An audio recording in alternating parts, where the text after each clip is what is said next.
Renan, esse posicionamento agora do Missão, o seu posicionamento com relação à esquerda-direita, né, o bolsonarismo, né, o PT, esse seu posicionamento, que não é centro-direita, qual é o posicionamento do partido hoje? Porque a gente começa a enxergar que dentro dessa estrutura existe aí né, o PL puxando na extrema-direita, o PT puxando na extrema-esquerda, tem um pessoal do centro. Onde está a posição do Missão? O Missão, se você olhar, vamos dizer, do ponto de vista clássico, né, de acordo com a literatura política, é um partido de direita. Defendemos lei e ordem, defendemos a ideia de soberania nacional, a ideia de perspectiva de um povo que tem uma história, defendemos o legado histórico que o Brasil tem, a história própria nossa, defendemos que o empreendedor, a pessoa que trabalha e produz, ela tem que ser protegida, e nós achamos que a riqueza ela é produzida majoritariamente através da iniciativa privada, do trabalho das pessoas e não através do Estado. Isso nos coloca à direita. Ponto, beleza. Agora, e ser de direita não significa ter que passar pano para crime cometido por outras pessoas de direita. Então, quando eu vejo uma pessoa de direita cometendo um crime, eu vou falar que isso é errado. Agora, as pessoas dizem que eu viro um comunista por falar isso. Então, quando você pega escândalos de corrupção, como os casos do Banco Master, que resvalam no PT, mas resvalam também na turma do governo Bolsonaro, ou em governadores ligados ao Bolsonaro, aí não, você não pode falar. Por exemplo, o Ratinho está envolvido no escândalo do Banco Master, eu falo abertamente, se ele quiser me processar, processou pessoas do nosso grupo no Paraná. Pegaram já as relações já dele e do pai dele com o escândalo. Entendeu? Aí ele vai ter que se virar ali. Do outro lado, o governador de São Paulo, Tarcísio, recebeu doações ali da turma do Banco Master e, ao mesmo tempo, fez uma privatização da EMAI em São Paulo, que foi parar no dono oculto do Banco Master, que é o Tanuri, que usou a EMAI, que era uma empresa pública, após ser privatizada, para emitir debêntures para comprar título de empresas ligadas ao Banco Master, título podre. Então, poxa, eu não vou falar? Não posso falar isso só porque eles são de direita? Eu só posso falar da parte que concerne ao PT. Não, se é crime, eu vou falar dos dois. Só que no Brasil tem essa mania que as pessoas têm que ficar escolhendo um time o tempo todo e não abordam o problema. Aí vira aquela coisa do eu ataco o sistema, mas meio sistema. Eu ataco só a parte que fala do PT. Não, agora eu só ataco a parte que fala do Bolsonaro. Pô, vamos falar de todo mundo. O crime é uma coisa objetivamente errada. Bom, nesse posicionamento, teve algum partido que procurou para poder estar em parte de coligação? Ou não teve ainda, assim, ou vai ter? Agora começaram a vir sondar a gente. Especialmente depois da pesquisa Atlas, que teve uma pesquisa que saiu agora em março, que me colocava em terceiro. Depois dessa pesquisa, aí... Né, mas eu realmente não sei o que os partidos querem, né? Eu não sei se eles realmente entendem qual é a nossa proposta para o Brasil.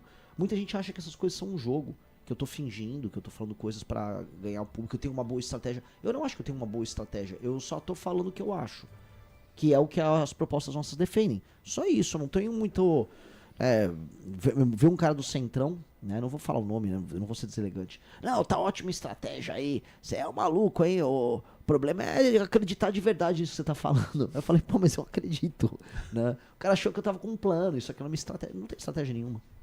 Tá falando a realidade. Tô falando a realidade. Por exemplo, eu fui no Maranhão, aí eu ia nas rádios, igual eu vim aqui. Aí falavam, mas e aí, o Maranhão, o que você tá achando? Eu falei, tô achando muito ruim.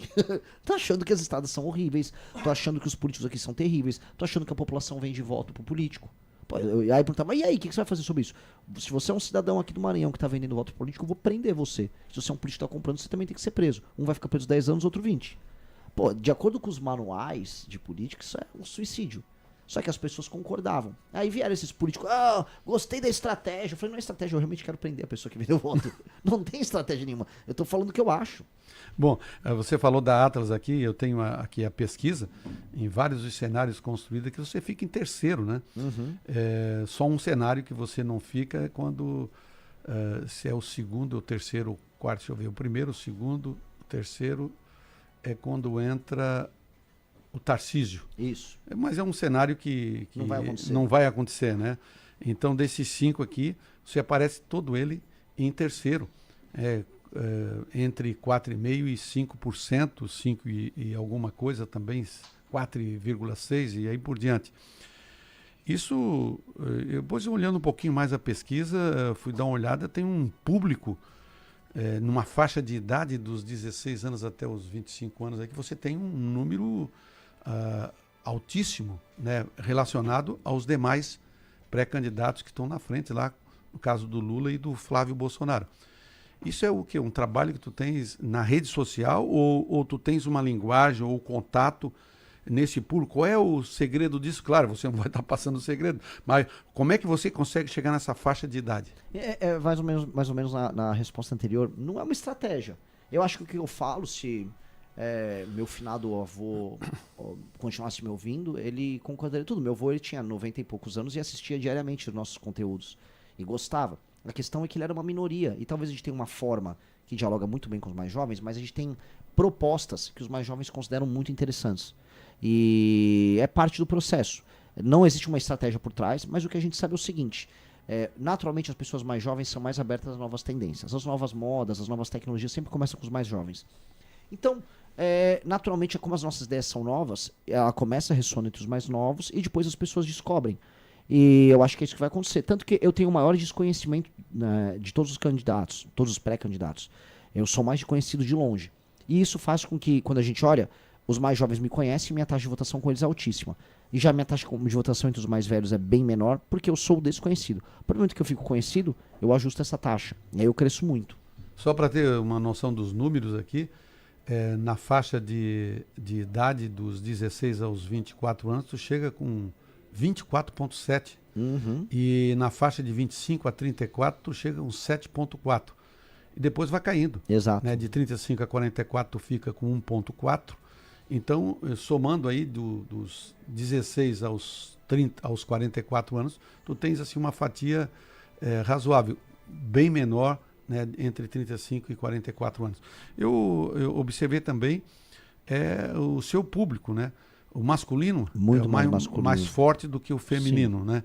E o outro fato que me chamou a atenção também é dentro da religião, do evangélico, que você tem também um número significativo também. Muito mais evangélico do que católico. Pois é, isso é o quê? A sua forma de projetar as ideias, de poder estar compartilhando com as pessoas, fazendo o que você está fazendo agora, indo lá na raiz, discutir os problemas. O que é que isso te leva? Entre os evangélicos, eu acho que, enfim, a família do meu pai, a família dos meus avós paternos, eles eram da congregação cristã. E eu vivi um pouco isso, e eu entendo um pouco o sistema de valores. Eu acho que o meu sistema de valores é muito parecido com o do universo evangélico, especialmente das denominações tradicionais. Né? E eu acho que isso gera uma empatia mútua, e eu abordo os problemas deles de uma maneira que os evangélicos entendem. Outra coisa, eu não fico fazendo populismo também religioso. Eu pessoalmente sou católico, eu não vou ficar fazendo vídeos disso. Eu acho isso fake, eu acho isso uma exploração da fé alheia, eu acho isso desrespeitoso. Então, não verão da minha parte isso. Com mulheres, em geral, no Brasil, e eu acho que isso é um problema no Brasil, quem descobre novas tendências de política são mais homens. Isso em vários países do mundo, especialmente a direita. A direita ela é mais masculina do que a esquerda. Mulheres jovens, elas costumam se interessar mais pela esquerda. Então, quando você tem um fenômeno novo à esquerda, você vai ter muita mulher jovem. Gays também, eles entram num fenômeno mais à esquerda. Então, é natural nesse início a gente ter mais um público homem jovem. Conforme eu vou me tornando conhecido, aí você vai ajustando, aí aumenta a proporção de mulher. O que vai acontecer? Eu não vou perder essa proporção alta que eu tenho de homens. Essa pessoa não vai deixar de acompanhar a gente. Agora, com certeza eu vou crescer entre as mulheres. E aí, o que a gente está vendo de intenção de votos tende a quase dobrar. Porque, pela pesquisa Atlas que você viu ali, é bizarra a diferença de homem para mulher. Então, eu com certeza vou conquistar um universo eleitoral feminino, conforme eu vou me tornando mais conhecido, e aí minhas intenções de voto vão disparar.